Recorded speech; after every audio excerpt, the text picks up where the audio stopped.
Jumlah uang nasabah yang hilang mencapai miliaran rupiah. Di Reskrimsus Polda Lampung, Kombes Ari Rahmat Nafarin mengatakan, saat ini total nasabah yang mengalami skimming dilaporkan sebanyak 47 orang. Ari mengatakan sebagian dilaporkan oleh pihak Bank Lampung, namun sebagian yang lain melapor secara pribadi. Berdasarkan penyelidikan, kerugian nasabah mulai dari 15 juta hingga 300 juta rupiah, dan jika ditotal jumlahnya miliaran rupiah. Dari hasil penyelidikan sementara, skimming tersebut bukan jaringan, melainkan dilakukan oleh perorangan. Modusnya dengan memasang kamera tersembunyi di bagian penutup keypad mesin ATM. Seusai mendapatkan PIN ATM, pelaku mencari nomor rekening korban dan mendapatkan database nasabah. Ari mengatakan dari hasil penyelidikan saat ini ada 2 ATM di Lampung yang sudah terlacak.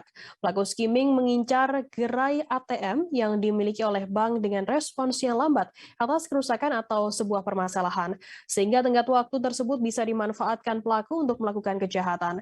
Ari mengimbau untuk meminimalisasi atau mencegah terjadinya skimming. Masyarakat diharapkan memeriksa terlebih dahulu mesin ATM yang hendak digunakan. Caranya dengan diraba di bagian atas penutupnya. Jangan lupa subscribe, share, komen, dan like ya.